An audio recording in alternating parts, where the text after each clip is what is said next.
Okay. So I'm going to apologize for my dog that probably is going to bark at some point during this whole time. So welcome to Lifespan Development, summer 2021. It's going to be the greatest class of your life. I feel all the energy right now. I feel it. I sense it. All right. Tonight, I'm going to go over the expectations for the class. I'm going to talk about the assignments. I've made a couple of changes from the syllabus. So typically what happens when we do the syllabus, like for the fall, I'm doing the syllabus like within the next week or so, which is a long time between when we actually start the class. So there's oftentimes, and I'm probably not the only professor that does this, I sometimes change things. So we're going to go off what Moodle says because Moodle will be accurate. I've already updated Moodle a couple of times today, so you might want to check it after class and make sure that you see all the current information. So the expectations for the class in terms of Zoom meetings, and everyone always wants to know, you're not required to attend the Zoom classes. I will say that the Zoom classes are usually really good because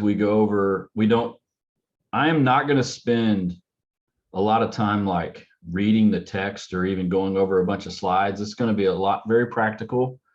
We're going to go through clinical type things as we go through lifespan development. I'm also going to spend time talking about like for example, like we're going to spend time talking about parenting at different stages of the lifespan. We're going to talk about, we'll probably talk about jobs. We'll talk about choosing careers. We're going to talk about adolescence as a whole. We'll spend childhood and adolescence, we'll spend 2 classes on.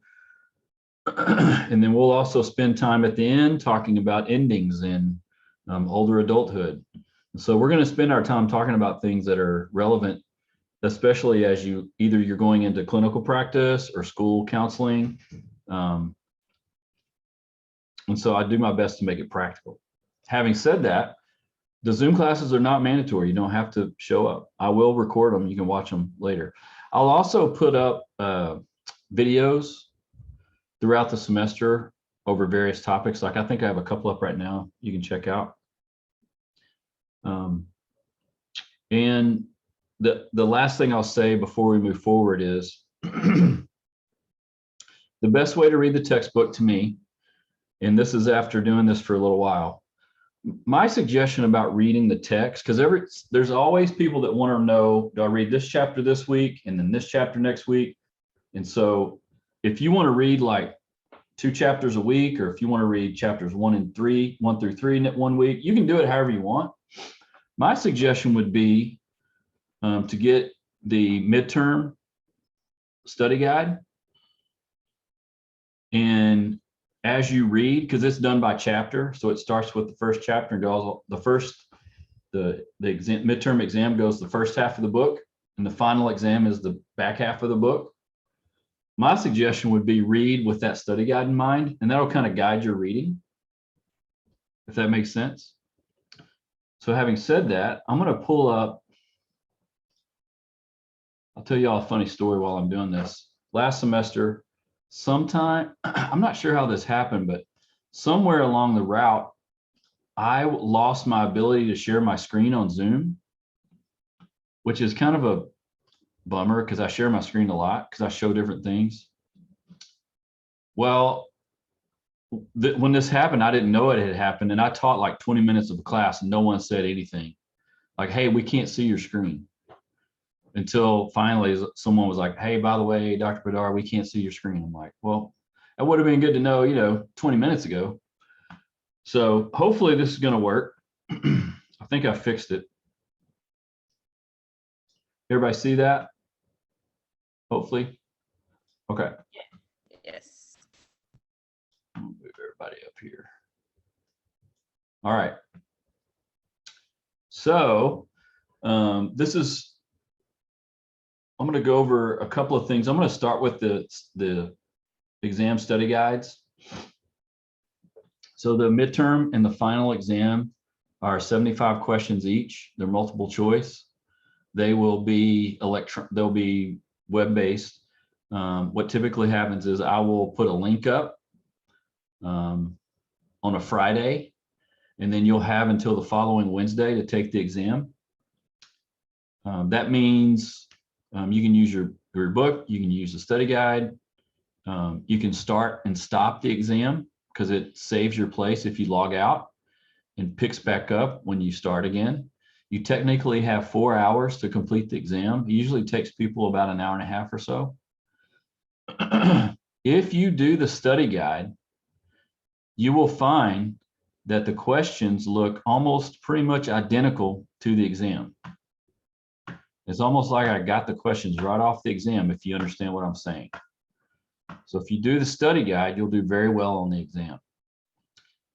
I will say the study guide is actually harder than the exam on purpose.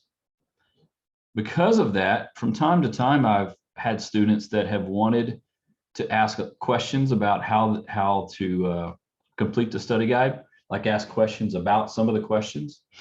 And I can't always answer all of them because we don't meet face to face. But I have put a midterm study guide forum up here. So if you have a question on one of the questions on the study guide, you can list it here.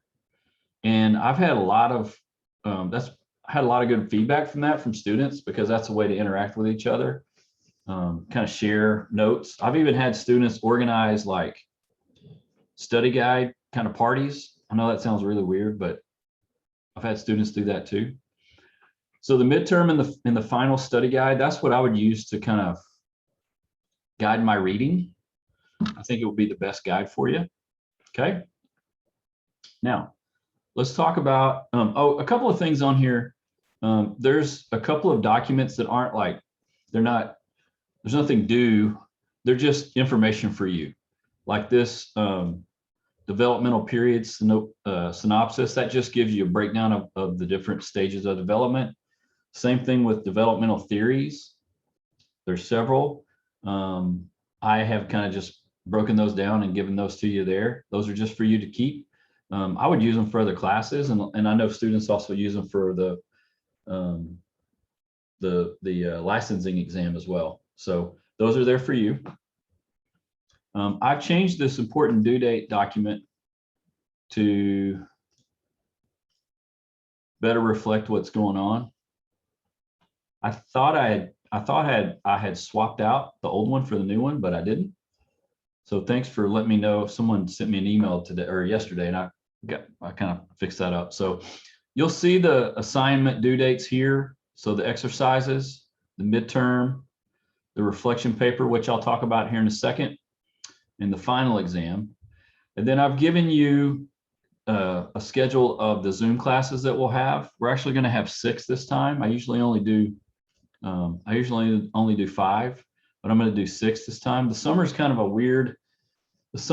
kind of weird because we have a holiday in the middle of it, and then there's travel and things like that. So I've given you dates, and I didn't put the time. I'll put the times on here, but I'll give you the times when I send the emails out to you as a reminder too. I'm sorry to interrupt. Forgive me. Are we supposed to be looking at the document right now? I mean, I have it up on my screen if you can see it. I don't know if you can see it or not. I can't see it, and I wasn't sure if I was supposed to or not. Thanks for saying something. No problem. Hang on. Perfect. Thank you. Now you can see it. Sorry, I was only sharing one thing. Yeah, y'all don't, I live with teenagers, and then I've been working with families for like 25 years. Don't hesitate to interrupt me. It doesn't bother me. I get interrupted all the time. So these are basic dates for when things are due and when we have class. Let's talk about the exercises. And I've given you a video description there. And then I've also, written them out here as well. And so the exercises are really done There's really there's 3 parts to them, but you turn the first thing into me, which is inside the textbook, and you'll see these little boxes. They're called Review, Connect, Reflect. Every chapter has 2 or 3 of them in the text. All I'm going to ask you to do for each turned in assignment, you're going to pick 2 of those boxes, 2 of those Review, Reflect, Connect boxes, and you're simply going to answer the questions in there. Some people do that just by essay, which is fine. Some people just kind of list the question and then answer it. That's probably the best way to do it. As long as you make sure and do 2 of those and not 1. Okay. So for example, if I were to open up to chapter 1, I would see one fairly early on, and it would ask, you know, there'd be a review section, a connect section, and a reflection section. And you pick 2 of those boxes, and that's what you would write your first assignment on. Okay. You'll turn that into me. I believe the first one's due next week. Yeah, I can tell you when. First one's due June 26th. Then the second part is where you're gonna, excuse me, I will give you like a forum question to answer. It's usually has something to do with something you just wrote about or something we just talked about. You'll just answer that forum question, and then you'll make comments on other people's forum answers as well. So don't copy and paste your reflection or anything on there. This is something you're going to answer on your own. Okay. Those are always due about a week. I usually give people like a week from when you turn in the first part to when the forum answers are due. I usually give you about a week. So as you can see, the forum, when you post and make comments, is due July 2nd, which I think is a Friday. I think these are Friday to Friday, I believe. Okay. And I've listed each. On the forum, you will post the question, or you want us to use our assignment that we turned in, because your instructions say that we post our reflection. Yeah, I don't remember. Every forum's a little bit different. So you'll either answer a question or post something from your reflection. I can't remember what all of them are because I change it every semester. Kind of the reason why I do that is because, like, for example, last semester, we got into a really good conversation that kind of spilled over into the next class about emotions and emotional development. And so I actually rewrote a question on the forum to reflect that. So there'll either be a forum question listed, or it will say, hey, you know, give me a synopsis of your reflection that you used for this week or something like that. Does that make sense? Hopefully. Yeah. I have a question. I think I saw a paper that said something about grading, and it gives you points based on different things, like what you do in the exercise. But on a piece of it, it said something about outside sightings. So are you wanting us to cite from other? That's in the reflection paper, which I'll talk about in a second. Okay. I couldn't remember where I saw it. You're going to have some outside sources for that. For these exercises, you're just getting all that from the books. You don't even have to give me, you don't even have to cite anything. I know where you're getting it from. You know, the only time you have to cite things is when you get it from an outside source. If you don't get it from outside source, if you just get it in the book, then you're fine. So, and I'll go over the reflection paper next. Okay, thank you. Sorry about that. No problem. All right, I'm going to stop sharing because I like to look at everybody. Does anybody have any question about the exercises? Yes. Can you hear me okay? I can. Okay, so for the exercises, are there word minimums that you require, or is it just more so specific to like addressing the question? Yeah, just answer the question. Okay. I'm glad you asked that. So I realize that some professors might have like certain minimums maybe, or I don't know. Everybody's requirements are different. I get that. I'm like, if you can say 5 words, don't say 12, right? If you can answer the question in a sentence, you don't have to write 3, right? So I've got to read 45 of these in this class and then another 40 something. You know what I'm saying? Like, You guys just give me, Okay. give me the answer. Now, if it takes you a few sentences to answer it, that's fine. Like whatever it takes to answer it is, I'm fine with. Okay, so I don't have like a minimum requirement necessarily. But honestly, the goal here is for this to be, again, this book is massive. This is a 2-semester class that we're going to do in 10 weeks. So I'm trying to do the best I can to give you enough coverage inside the textbook, and then use these classes to unpack a bunch of those things. Okay, that's what we're trying to do, kind of balance it, right? And I'm trying to hit all the learning styles as we do it. So every assignment kind of has that in mind. When it comes to writing, anything you write for me, more words that are clear are always better than a lot of words that are just like unclear. You know, really writing is about rewriting. That's honestly what it is. But you guys don't have time to rewrite stuff. You're busy. It's the summer. I mean, we're gonna, you know. So does that make sense? That's a good, I'm glad you asked that question. Does that help? Hopefully that's helpful. That's very helpful. Thank you. Okay. Let's see. Let me go over here. Okay. Let me jump over to the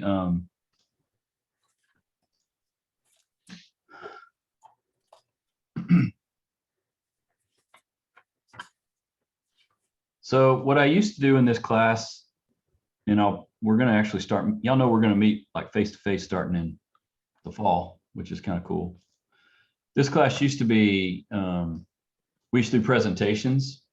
And so I've kind of taken that idea and then kind of smashed it together with a research paper and a reflection, because I really like, I'm a big believer in reflecting on things that you're learning. It helps you process and can help you kind of gather the information and retain it. So having said that, the let me get down here. Okay. Having said that, this paper is partly research but partly reflection. Okay. So there's 100 points total. Okay. So the first 80 are based on whatever topic you choose. So basically what I'm going to ask you to do is choose a stage of development. It could be childhood, early childhood, late childhood, could be adolescence, could be emerging adult, could be older adult, could be middle adulthood. Doesn't matter to me, you choose it. You're going to talk about the basic cognitive, socio-emotional, and biological factors in that stage. Okay. I also want you to spend some time talking to me about like, what'd you learn about this stage that you didn't know before? Otherwise, why take a class, right? Like, what are you learning? What did you learn? And then I want you to choose either a disorder, an issue, some other phenomenon that happens inside that stage. Okay. And this is where a lot of the research will come in. You're going to give a basic background of whatever that disorder or issue is. I think I gave a few examples here. You don't have to use these examples. Alzheimer's has been one. Eating disorders. I've had people do things on like corporal punishment in childhood. I've had people do things about self-harm in adolescence. I've had people do things about like divorce in emerging adulthood. Doesn't matter to me the topic or the issue, but you're going to basically give basics of whatever that issue or disorder is, okay? And then how it affects that particular stage of development, okay? Then the last thing you're going to do inside that section is talk about whatever treatment options are available. And typically when you do good research and you go and find good research articles, they're typically going to talk about treatment options for whatever this disorder is or whatever the issue is. Okay. So for example, if you talk about self-harm in adolescence, there might be talk about maybe psychopharmacology involved in cognitive behavioral therapy, or maybe family therapy or something like that. Those are all treatment options, okay? So each one of those four areas is worth 20 points. Okay, so you're going to pick a stage, give the basics of it, what'd you learn about it, pick an issue or a disorder inside that stage, and then talk about treatment options that are available inside that stage. Okay, that's the first part. The reflection part is you're basically going to answer these four questions. Okay, and you're going to, these are all like, you know, here's the reasons why I picked it. It's personal to me. It's an area of interest. I didn't know anything about it. I wanted to learn more. What did you learn? Did you have an opinion about it before you researched it, and did your opinion change, or did it stay the same? And if you would, the other thing I want you to do is tell me if you would, like, what further study would you like to do on this topic? Either on this stage, on this disorder, this particular issue. Does it resonate with you as a future clinician? You're like, I think I really like this. I want to learn more about it, whatever that is for you. And then the 5 points is for citations. So the proper APA citation within the paper and the reference page. Most students not automatically, lots of students lose points on APA because APA is very specific. Okay. There's tons of help on APA. There used to not be hardly any help. Now there's tons of help out there for APA. And your citations, you're not going to do a lot of elaborate citation. Okay. I do want you to have, did I ask you to have how many? Yeah, 3 additional resources outside the text. Okay. So that could be books, that could be journal articles. I mean, if it was me, I'd find journal articles because those are easier to find. It's pretty quick.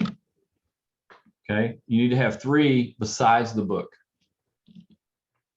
Now, I'm going to go ahead and ask a question that someone here wants to know. How many pages is this? Right. Right? Okay. In typical grad school, like master's programs, you would typically write a page per source. That's typically how it works. So this is technically 4 sources. So the book and then 3 others, right? So that's technically 4 pages. Okay. If you go over 6 pages, that's a lot, I think, for this assignment, because this is not very difficult. Like, it's not super heavy research. In other words, I'm not asking you to give me 15 sources and write a bunch of theory. I'm not asking that, right? So 4 to 6 pages is probably plenty.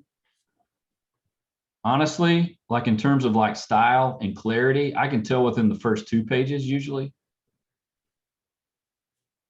So I give away on one of my secrets, like write really well the first 2 pages, and then the back 2 pages are probably fine. Okay. Hey, we're gonna have fun here, all right? All right. Anybody have questions about that?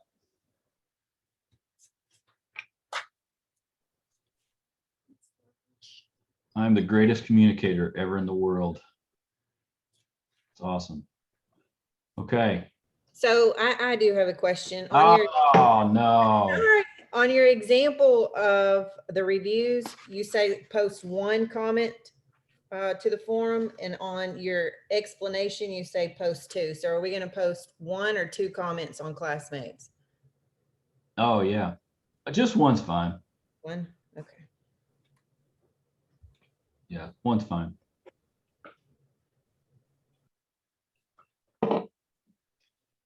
Have y'all ever drank this bubbly before? No. It's not very good.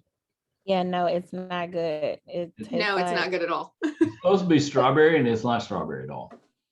No. No, it's not. Waterloo is so much better. What is it? Waterloo. That's a Waterloo. true story. Their mango flavor is jam. It's so good. Yeah. Yep. All right, put that in the chat because I'm gonna forget. Okay, we've done all that, done all that, done all that, we've done all that. Okay. Now,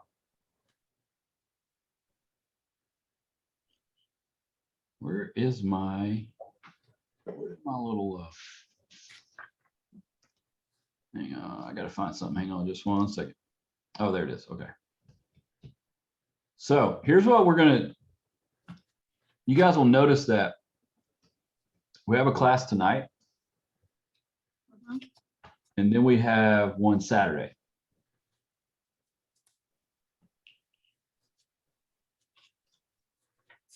Typically, I'll try to meet on Saturday.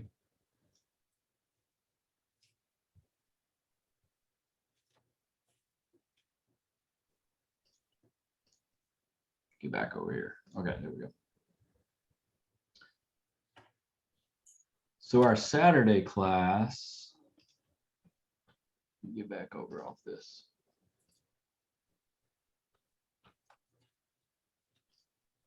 Our Saturday class is from 9 to 10:30 Saturday.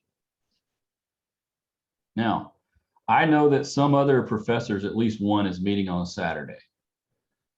Again, these are not mandatory. And so it doesn't hurt my feelings if one person shows up or 30 people. It doesn't hurt my feelings either way. I'm still going to be here, and I can talk for an hour and a half easy. That's like easy, no problem. I don't want to do that because I like it better when it's just discussion. So we'll meet Saturday from 9 to 10:30. Our next class won't happen until the 28th. So we'll meet 3 times this month, and then we're going to skip all the way to July 17th. Because inside there, I'm actually traveling. Excuse me. There's like a holiday in there somewhere. Now, having said that, I'm still going to be checking email, and I'm going to give you guys my, I meant to put this in the email today, but I forgot. I'm going to put this in the chat. I'm going to give you my cell number.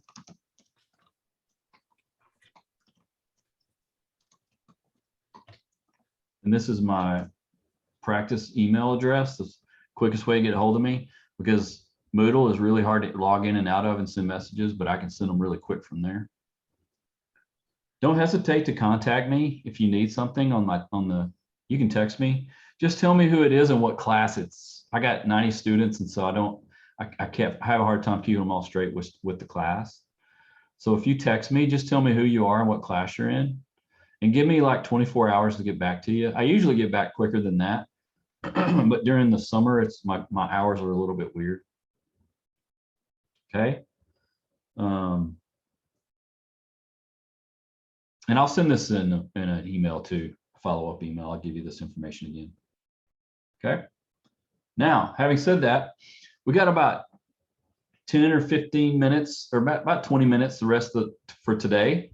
When we crank back up on Saturday, we're going to spend pretty much that whole time talking about emotions. All right. Like I'll probably spend the first 5 or 10 minutes kind of talking a little bit about lifespan development, like an introduction to it to a certain extent. And then we're going to spend most of the time talking about emotions. Now, why in the world would we do that? Because if you're going to be a clinician, you're going to live in the world of emotions all the time. And they basically happen very similarly based throughout the life stages, but they come out differently. Like there's different behaviors because of them. And so we're going to talk about that. I'm going to give you some resources that I think are really helpful. I'll always give you like books to read or suggested resources and things like that. I just got a couple of new ones that I'm reading right now that I think are really good. And I'll do my best to also give you some practical, here's some client things that have happened, that kind of stuff, and we'll talk about it. Okay. What I'd like for you to do right now, and I realize there's quite a few people, but that's okay. I'd love to know just from you guys right now, I'd love to know like, hey, I'm in lifespan development. Besides the fact that this is like a requirement, just put that to the side for a second. Tell me a little bit about why, like, what are you expecting? Like, what's the expectation of this class for you? It usually works best when everyone tries to talk at once. Since I couldn't get my computer to work, can you hear me? I can. Great. My name is Stacy Rogers. And what I expect out of lifespan class, or what I hope it'll help me deal with, I work as a public housing manager, Mhm. and I have several clients who has a lot of emotions. And I deal with a lot of different clients of all aspects in life. And I guess I have seniors, I have young people, I have middle age, I have all kinds of age groups. And I think this class can help me better manage this program. Other than I'm having to do this based on I have to take the class. Gotcha. Okay. So some of it's for work. Yes. Gotcha. All right, awesome. Thank you. I'll go I next. think, Oh, go ahead. sorry, thank you. I think this is all probably a lot easier in person. I'm still not super great with Zoom, but so my name is Kristen Drake, and I'm really looking forward to this class because I did the lifespan development in my undergrad. So it was one of my favorite classes I took in my entire program. And so I'm really looking forward to getting a massive refresh, but also just really digging in deep. I am a neurofeedback technician and also do a form of like emotional release therapy. And so there's just a few aspects I really look forward to learning more about to apply to just everyday life, but also at work. So What kind of things specifically, Kristen?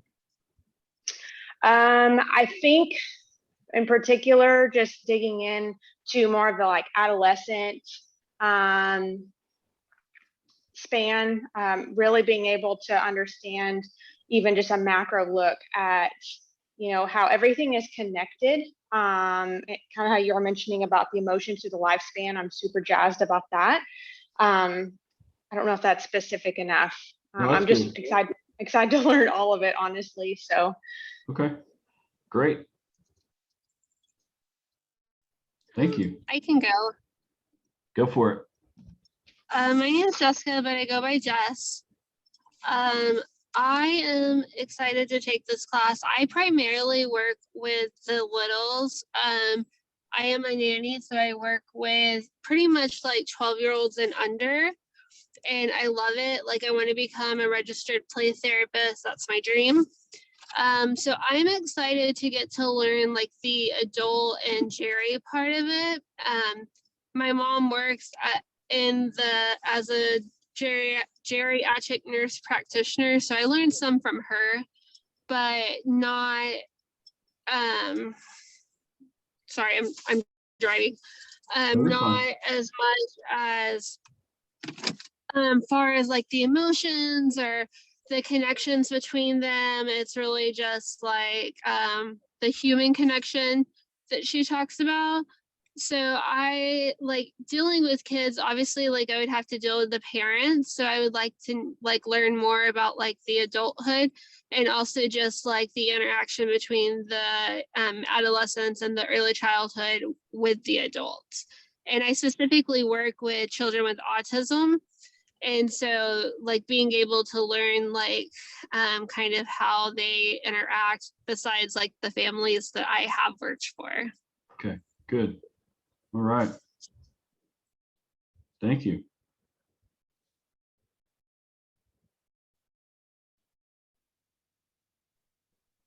What else? I guess I could go next. Just to kind of piggyback off what the last two people said, when you mentioned the emotions are there, it's just what stage of life we're in as far as how they are projected. I'm very interested in the emotional connection within people and maybe where it derives from and what part of life, how they got to where they are now. I'm very interested in that. All right. So that's like the third person that's talking about emotional connection. So I'll give you an example, I'll give you a quick example of like a non-romantic emotional connection. So let's say that when I was a kid, my parents always had people over all the time, like friends. So like adult friends and then their kids and things like that. We lived in a small town and we lived in a small neighborhood and we all knew each other, but they would have people over.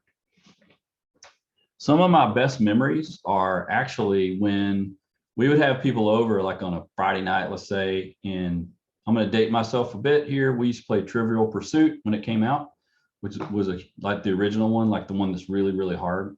We played that. When the adults in the room, let's say it was my parents and then, I don't know, 2 or 3 other, 4 other couples that were their friends that also knew me. When the adults in the room let me sit with them and play, that was like emotionally connective to me. But what was even more powerful is when they actually would be like, ask me to answer a question and then talk to me like I was a person. All right. So that's an example of like, you guys understand the feeling I'm talking about? Does that make sense? So that feeling is an example, a small example of like a connection, a human connection emotionally. Does that make sense? That I don't remember any questions or answers or like, but I remember the feeling. Does that make sense? And we'll talk more about that, but that's kind of since you guys are kind of talking about that, which is great. Those are some, well, we'll talk more about some of those things. Okay. Anybody else? What other expectations do you have? Well, I'm Kelly Hess, and I'm coming at this from a little bit of a different background than most of the people in this program. I worked in the legal field for 28 years, so it's not very centered on human growth and development, kind of the opposite sometimes. And I'm just looking forward to diving into what makes us who we are. I've done a lot of reading on my own, but of course it's been focused in 1 or 2 specific areas, and this is more general, so I'm looking forward to just learning about it and maybe getting an idea what population I might want to work with as far as what age group. Great. That's like that's why we have theories, what makes us who we are. That's the biggest reason why we have so many theories on that. So that's good.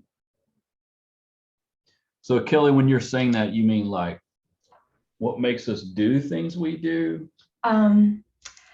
Maybe not so much that as what gives us our values and how we find our aptitudes and abilities and how we decide what's important to us, things like that.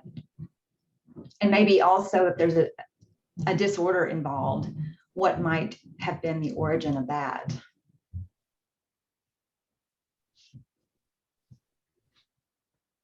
Okay. Gotcha. Thank you. Anybody else?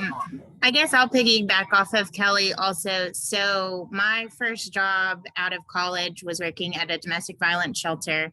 Sorry, my name's Meredith.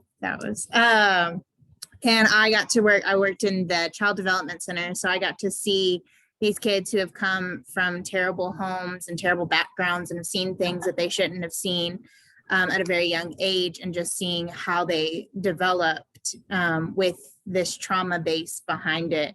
So I'm really excited to get to see like a book's version of the developmental stages. And then for my the practical experience to graduate, I worked at a homeless shelter, a homeless research center in downtown Dallas. And so I got to see those ladies who are now adults. And it's going to be cool to see if there was something in their past, in their development, that has caused the path that they're down now. So I'm really excited just to see the whole string of development. Gotcha. Good. Good. Thank you.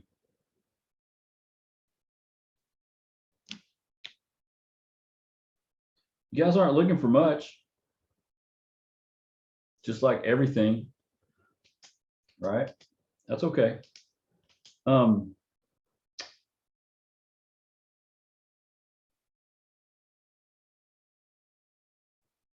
Another question I have is, do we,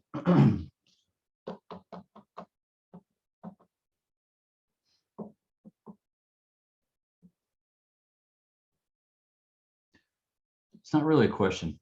Like, one thing that's important about this class that I found over time is as we go through different stages, I find that we'll typically get into like certain topics over time that sometimes are like lightning rods for some people. Like Kelly mentioned, values and beliefs, and we're going to talk about some of those things because we do develop values and beliefs as we get older. We first start with we typically mirror first, and then we will imitate, and then we will decide if we like what we're imitating, and then eventually decide what we want to do, like how we want to behave or believe in, those kinds of things. And typically what I find is as long as we can all realize that not everyone's going to have the same opinion or the same beliefs, and not like, I know this sounds really weird for me to say this, but this is a diverse group of people in terms of your experience, age, gender, ethnicity, culture. Like that's good. That's not bad. That's like what we want, right? We want to have have the ability to have conversations about topics that potentially are difficult, but we're not going to debate the topics, right? We're going to discuss them. Now, having said that, this class might not get into it. Some classes don't. Some classes we just kind of go and it's fine. But from time to time, there's certain topics that come up, and we're like, people get really opinionated about it, and I think that's fine. I have opinions. I have very strong opinions, but I really like you guys more than my opinion. So that's really what's important. And so just as long as we're respectful with each other, I know this sounds really strange to say, but it's kind of important to me because that's really how we have discussions, right? And you know what? We've had plenty of times where we've like agreed to disagree, and I'm cool with that too. Doesn't bother me.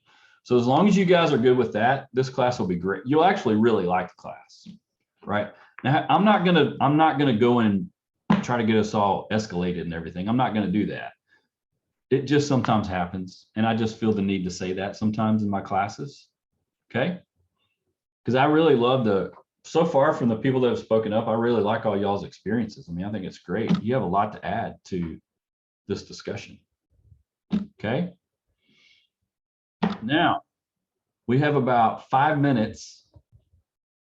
Do you guys have any other questions about anything? And keep in mind, we're going to meet Saturday too. So if you have any questions about anything?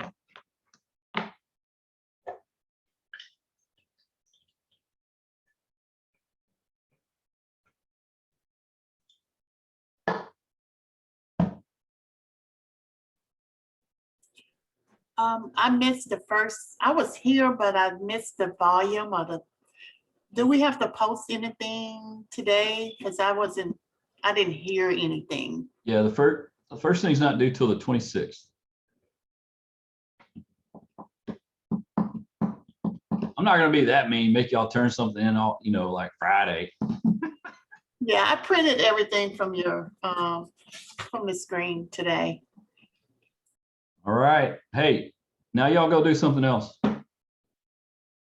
Still got plenty. It's only 7. The night's young. Does everyone live in DFW or some people live other places? I forgot to ask that. I'm in Dallas. Frisco. Dallas.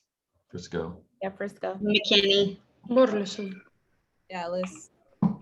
Anybody? Is anyone not in Texas? Megan says she's from Dayton, Ohio. Megan. Can you talk, or are you not in a private place having a class in Starbucks? Sorry, I can. Yes, I live in Dayton, Ohio. I'm a kindergarten teacher up here. How did you end up going to a class at Amberton on a Monday night at 6 o'clock? I don't even remember how I found Amberton. I think I was just interested in the family studies program, so I decided to go there. Awesome. And also I plan on living in Texas in a few years when my husband finishes school. So that could be part of it too. Where's he go to school? He's at Cedarville University. He's getting his doctorate in pharmacy. Sweet. That's awesome. Hey, welcome. We've had other people from Ohio before. It's like Amberton North. I'm in Dallas, but I'm gonna be taking this class in Mexico soon, if that counts. You are? Yeah, I'm a teacher, so I have the summer off. Okay. Next month, I'm gonna be in Mexico, and I'll show you the background once I'm there. Yeah, we'd love to see it. Okay. Edgar, are you gonna be like time zone wise? Are you gonna be in a different time zone? It's the same time zone as Texas. Yeah, most Mexico's almost the same as Texas. Same. I Okay. thought so, but I wasn't 100% sure. Okay, awesome. Yeah, hey, I love backgrounds. Right? We gotta have a little background competition. So we can do so sometimes I do this with my clients. We'll do these little, like the emotion wheel. That's pretty cool. And then this is one of my favorites. That's the best. And then I'm in the Peloton cult. I don't know if anybody else is, but I am. And it's definitely and then we're going to talk about this Saturday, the anger iceberg. Mhm. We're going to talk about that too. All right. Hey, thanks for showing up on a Monday night. I appreciate it. If you guys can show up Saturday, that's awesome. If you can't, that's okay. I'm going to record it. And we're going to dive right in, talk about emotions. We'll probably cry a lot, things like that. It's going to be great. I'm just kidding. We're not going to cry at 9 o'clock in the morning. That's too early. Well, we might. That's early. I mean, it's 9 o'clock on a Saturday morning. I might cry. That's early. Right, right. I'm just saying. Hey guys, thanks for showing up, and I'll talk to you guys Saturday. All right, bye. Thank you. Thank you so Good night. much. Thank you.